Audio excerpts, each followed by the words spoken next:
I'm here to talk about answering a follow-up question to the if not us, who, with if not here, where. I'm a 2014 graduate of WVU, and since I graduated, I've been working in local government for my hometown of Quincy, Massachusetts. It's a town of about 100,000 people, and it's just below Greater Boston. And over my time in government, I've been able to see that the local level can originate great change. I've worked with different community activists, different state officials, who have shown me that if you have a big issue to tackle, local government is where you should start. Meaningful and impactful change can arrive from Main Street. The reason I'm telling you all this is I want to make my talk very clear. I'm not an unbiased source. I truly believe monumental change can come from local movements. And I don't just mean that figuratively. 3/4 of Mount Rushmore got their start at the local level. George Washington started as a land surveyor. Abraham Lincoln started as a postmaster. And Theodore Roosevelt started as a superintendent of police.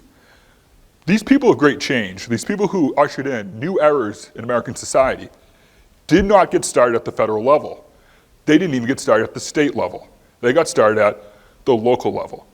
Local change can turn into national change. We use this term a lot, grassroots movement. I think all movements should start at the grassroots level, looking across from different individuals in your community and seeing who you want to help and seeing who you want to convince to join your side. Even today, Joe Biden got his start as being a counselor on the Wilmington, Delaware committee. Local influences, which eventually derived into addressing big local issues, come across all the major sections of current policy discussions. For example, education's often been a hot button issue. But even if you get a PhD, half of your formal education is provided by the local government. If you get a bachelor's degree, 3/4 of your education has been provided by local government. If education is important to you, get involved in your local school committee. Get involved in your local student councils. The education spending in the United States is primarily driven at the local level. They hire the teachers, they buy the textbooks, and they set the curriculum. Is housing crisis, is housing prices, rent control, are those hot button issues to you? It's something you care deeply about? Yes, it's important to look at HUD, it's important to look at the federal programs, the state programs, but it's your local planning and zoning boards that approve every single house built in your community, that approve every single program that involves rental assistance for low-income individuals. It is at the local level that we see impactful change that affects the people in your community's ability to afford housing. Elections have, over the last 2 years, have become a center point for various movements around the country. But it is your local clerks that certify every single election, from school committee to presidential elections. It is your local clerk that hires election workers and poll checkers. The local level is really the foundation of the entire election process in the United States. The vast majority of police departments in the United States are locally funded and have local regulations. The health departments, it has been the health departments throughout the COVID-19 pandemic who have been the ones who enforce protocols, mask mandates, even leading the vaccination and testing efforts. There's another great aspect of starting movements local and engaging at the local level. Back in the 1960s and 70s, Harvard economists began talking about an effect, the Aunt Sally effect. What they were trying to describe is how come more eclectic communities have more acceptance? How come more interaction leads to more understanding? If you have a big group of people who all share different political, religious, and ideological differences, shouldn't you have more friction? But what they discovered is that that's simply not true. The more eclectic a community is, the more accepting they are of different ideas. And what that really comes to is what they discovered is humanizing the opposition.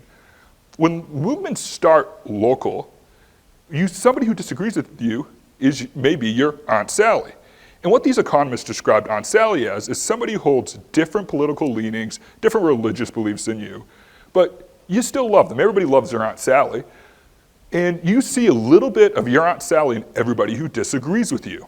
So as your movement gains momentum starting at the local level, you don't condense your opposition down to a two-dimensional profile picture on some social media app. What you see your opposition as is not just a singular position, but rather an entire person. And that makes it easier to convince them to join your side when you're not just reducing their entire existence down to one position on one issue. I akin it to this. When you see somebody who disagrees with you, and they're in your community, they may be your favorite history teacher, they may be somebody who sits beside your family at church, or they may be somebody who pulled you out of a ditch.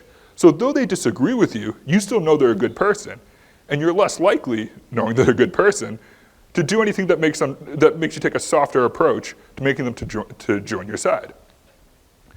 It's really about local issues. Don't look at an individual as a single position. There's often a phrase we use in local government called pothole politics, which I've come to love. What's pothole politics? The pothole has to be filled in.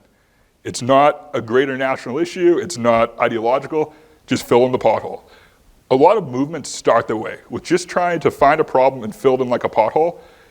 And we can all kind of get behind that initial inception. To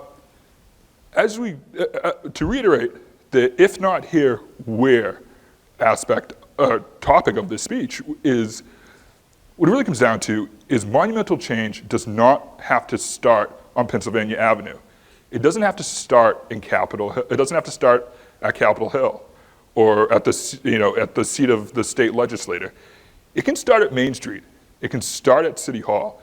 It can start right outside your front door with finding an issue in your community and addressing it. And what I'm not saying is you should aim for Pennsylvania Avenue. You should aim for Capitol Hill. But you can start at Main Street. You can start in City Hall. So I ask, if not here, where?